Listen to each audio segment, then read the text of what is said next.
Good morning, good afternoon, good evening. Hope you're well. My name is Alex, and this is Slumber Time Podcast. Before starting today, I'd like to do some housekeeping for last week's podcast. Within the first few days, it already got over 200 views, and I bet by the time this podcast comes out, we'll have reached the goal for the charity portion of it. I'm really thankful to everyone who watched it and enjoyed it. It took a lot of time to put together, and it seems to have paid off. The best bit of news for it is that Ed actually contacted Sage Hassan, the author of the poem One that we used at the end of the podcast. He ended up seeing it and loved it. He even shared it on his Facebook, so that is a big win in my book. If you haven't shared it, please do. I feel that it really needs to be heard by people all over the world. I especially hope more people in the United States hear it as well. The politics fall on deaf ears at times, but I believe that seeing all these pictures can really pull on their heartstrings and hopefully create some change. I hope to do another podcast that's within the same realm in the future, but it will likely be much less raw and handling a different issue. However, for today, I'd like to focus on something a bit less heavy. For those who are unaware, this podcast is mostly here to feature different pieces of literature I enjoy. I sometimes add some of my own as well, and today is one of those days. I'll be showcasing 2 short monologues that I wrote, and there are some others that I would read, but these 2 are the pieces that I find are the best fit for the podcast format. Basically, they're also part of a larger collection of plays, and I'll explain them a little bit after I perform, but they're intended to be performed together or separately. It's up to the directors and whoever wants to do it. I'm going to break it down into 2 parts today. First will be the monologues, and then the second part will be me explaining some of the different ideas that I have for others that are in different stages of completion. But first, we have the monologue that I call Grief. I'll be reading the stage directions for this so that you can tell what is happening. Also, I'll be doing my best Irish accent for it because I imagine this to be performed that way. Scottish is also a good choice. It takes place in a shack with a door leading outside. The whole scene takes place in one room, the house representing his mind. He's alone in the room, but doesn't leave. He feels safest here, and knows that leaving the room will be a whole new world for him, and he's scared of finding out what's there. He likes the status quo, and is hesitant of even going near the door. Poor bastard. I told him not to go. I tried telling him. Why didn't he listen? Maybe I should go to just to check on him and see if he's alright. No, the same could happen to me. The same as all the others. I'll just wait for him. Sit right here and wait. Waits a couple seconds after sitting. Gets agitated. Won't do. Just won't do. He's been gone too long and that just won't do. You poor bastard. What if he's on his way back? He could be here any minute, and I better get this place in order. Starts cleaning the room as if he is certain that nothing will change. The room will be the same as it always was while his friend was around. I'll put on a cup of tea. Warm him up when he's back. He'll appreciate it. I can't wait until he comes through that door. I bet he's on his way right now. I bet he'll be here in 5, 4, 3, 2, 1.5, 1. Damn, I thought I had it. Well, no matter. It's not like I've ever been right when it comes to him. It'd be nice just once to get it right, if he came back. Christ. I shouldn't have sent him out there. It really is my fault for this happening. What an idiot. If I'd have known this would have happened, I would have gone with him to face it all. I told him I'd go, not him. I should have gone instead at the very least. At the very least, just say. That's the most you could have done, you idiot. He was right about you, you know that? When he said you're about as sharp as a marble, he was right. The least you could have done is gone after him and done it all together. You wouldn't be gone right now, and you wouldn't have to be going through this mess, yeah? It's all about you, innit? Can't you think for 1 second how he's feeling? How he felt? You owe him at least that much, considering how he always helped you time and time again. You're calling him a poor bastard. Well, look at yourself, why don't you? Sitting here all day waiting for him to come back. Get it through that thick skull of yours that he's gone, okay? He's not coming back. He's gone, and you know what? There's nothing you can do anymore. Well, what if maybe I could... I don't know. I'd better tell his missus, though. If I let her know, then everything will be alright, right? All the loose ends. Not like you'd feel better about yourself. I know I won't feel better about myself. It's just the right thing to do. Now you're lying to yourself. Well, what do you think I should do? I could try to explain how it happened, or I could tell her... Tell her what? You don't have any idea what else you could say, do you? There's no way you can make this not your fault. My fault. You're right. If I hadn't gotten angry at him, if I hadn't pushed him away, he'd be standing here. He'd be here and no one would be feeling like this. I wish I'd only done more. Something to help him in any way I could. I wish I could make it better somehow. Something to make the pain stop. Some way to make losing your closest friend any easier. I can only stand here talking to myself, and that's the only consolation I can get without him. Without him. Oh, poor bastard. What have I done? What do I do? Ugh, can you ever forgive me? Until now, he has been talking to himself. But, almost as though his shadow forms into a humanoid creature, the voice becomes a separate character. Alright, you. Here's where you have to make your choice. You can wallow in this grief, or you can realize he's gone. You have to set aside time to grieve, but you can't just bitch and moan. So what are you going to do? Can't you just leave me alone? Unfortunately, you can't get rid of me. I'm always here. Take your time, but don't stay here forever, okay? You'll have to move on eventually. You'll have to find solace and learn to go stronger with each loss. Your friend is not the first, and he's not the last. You're going to have to accept that he's gone. You may not be able to do it now, and I can't force you. You can't force yourself either, so get some rest. Go find someone to talk to. Find something that motivates you, and you'll be on the right road to recovery, okay? Oi, you're often the worst person to ask for advice, but this time, thanks.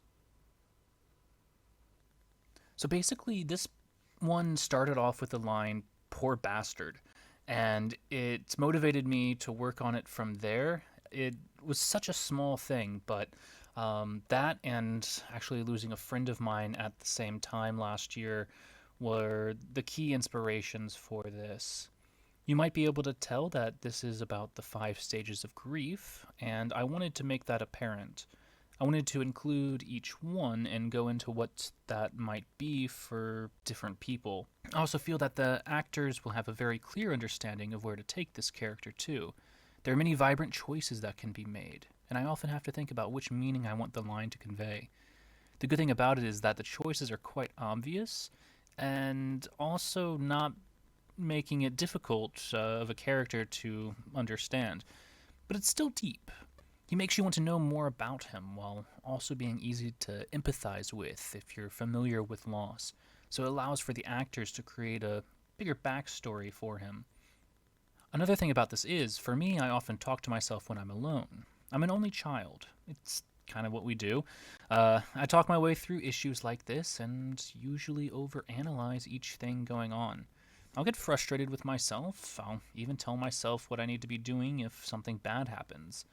It's to verbalize what needs to be done and to kind of work through the different feelings I have. I think it's usually better to say them out loud than to just think about them myself. For me as well, I find acceptance to be probably the hardest part of these steps, and that's why I ended up creating a different character inside this person's mind to deal with it. It's not something that comes naturally for me, so I decided to show it in a more supernatural way. I'll also say, as a side note, that some may say the 5 stages of grief are BS. I do agree with that. It's not true for everybody, and there's no correct order for any of these emotions. Some people don't feel some of the emotions as well. However, I know that every stage in this monologue has been felt by somebody at some time when dealing with grief, and they can empathize with at least one of them and may do some of the same things I do when handling that stage. Moving on to the second monologue, this one is called Dream World. Ironically, this one is based off a nightmare I had, and it's very surrealistic. This play was the first that I wrote for this collection. Basically, I had a terrifying nightmare, woke up in a cold sweat, wrote down what happened, and it just turned into this. This play is also part of why I want to name this collection Maera's Night, from the name that supposedly gave us the word nightmare. I wrote this before doing the research, but the main reason I chose this is from a really interesting read about hypnopompic hallucinations. It's a really interesting dive in Wikipedia if you're interested, but it's basically a state of consciousness leading out of sleep. It's going from the dream to being awake and having different hallucinations then. I didn't have them personally, but it's kind of influenced a little bit of my performance of this. So, there are images on a screen behind a man in a suit. The images show the beauty of your dreams, but get darker and darker the longer the monologue continues for. The first scary image is at the first scream. The man will be getting more intense over time, and the lighting will get darker.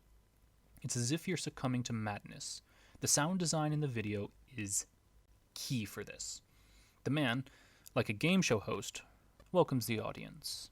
He says, "Welcome to Dreamland, a place where anything is possible and those who conquer it find an escape. All are free here, and the only constraint is what you allow.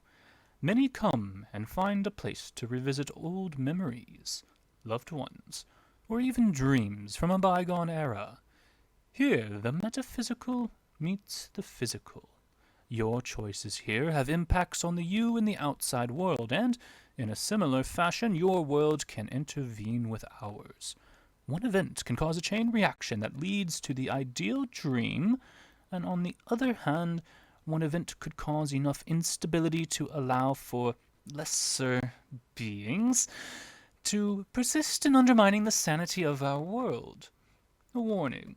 Those who find themselves unable to keep sane, wake up. If not, the spiral only gets worse until you find yourself in the depths of a cage which you call your consciousness. Allow the subconscious to supersede, and you will find yourself without the control you so wish for. I'm here to guide you through your dream, but to do so I need your compliance. Never look up. Up there is a sight that will unravel your very being. Now, I know someone will, and I know that curiosity is man's greatest strength, but here it is your greatest weakness. Good. Now, let us begin. Images keep popping up on the screen and more screaming until getting darker and darker until at last you hear hundreds of people scream. And here is your true self. Unable to look away, so you see the deep recesses of your mind. You're trying to remain sane. That is what rips you apart. Here is where dreams die, where nightmares start. The girls screaming, dogs barking. You can wake up. No. Why not? What keeps you going? The boy? Safe? No. Gone along with the others. Still asleep, you think? Who knows? Don't look up, you think. He's there, watching, waiting, screaming. The beast. You wake up. Heart racing. Chills running down your spine. He's there, you think, waiting, screaming. You only need to look up and then it's over. You look up. Final image, and the lights go down. So to help make this a little clearer, during that last part when he's talking about the girl and the boy, you're in the video going to see a girl being dragged by an invisible force through an old decrepit mansion, and another boy will be like thrown out of house through the window. It makes a lot more sense with the stage directions. I just didn't read them because it's going to get in the way of the performance itself. So yeah, what can I say other than Samuel Beckett really influenced the last part? The idea with this one is that there's the man dressed in a white suit in a white room with a big screen behind him, or maybe two screens on his left and right. And I imagine the video to be getting darker, kind of like Willy Wonka's boat scene. There'll be a lot of imagery that will represent the descent into madness, and ironically, I find this to be a really hard one to act, even though I wrote it, but a pretty fun one to do for all actors. Now, those are the two main pieces that I wanted to showcase today. Both are pretty close to being finished for me. I think they could use a little more work, but I'm happy enough with them to perform them here. If you have any constructive criticism or ideas to help polish them, just let me know. I'd love to hear it.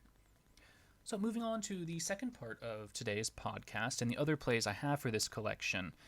Since I can't perform them, I'm going to keep this part a little bit shorter and just pique your interest. If you want to hear more, just message me and I can send you everything else I got. But the first one I have that I want to be the opening for Maera's Night includes many people, and it's too confusing to do on the podcast itself, but it's my way of seeing how far the suspension of disbelief goes.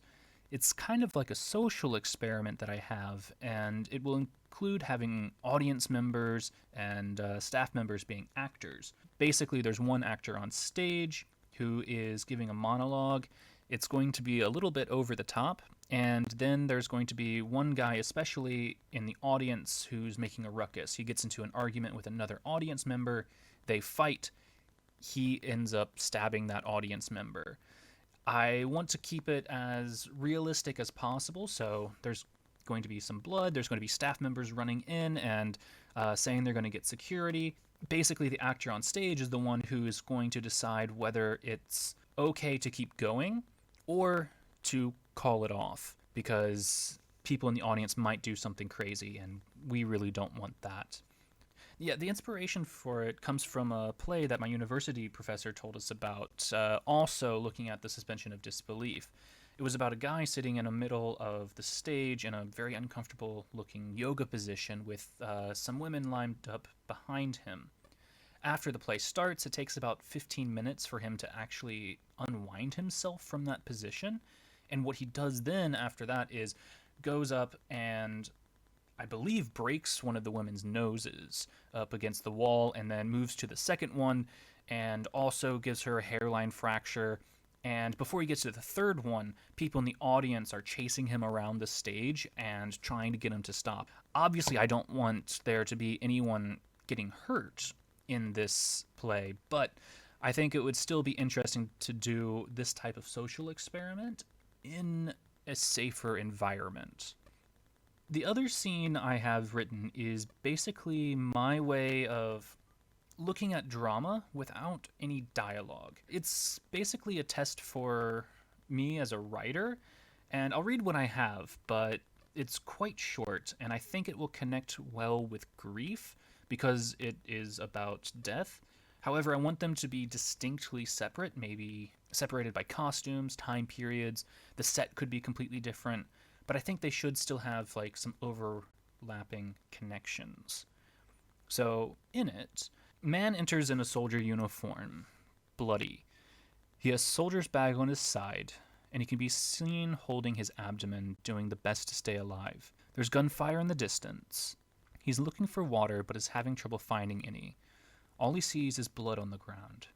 After spending time looking for water, he trips and falls into a pool of blood. He struggles to move, but all he can do is turn himself over and rest against a tree. He can be heard whispering under his breath, although it is not clear enough to be heard by the audience. The man reaches into his bag and pulls out a wallet-sized picture holder. The audience doesn't see what's in it, but he then gets out a notebook and starts writing. His breathing becomes more and more ragged, but he keeps writing. He knows that he doesn't have much time, but he has to try to keep moving and get this information to others. He struggles with all his might to stand up and does.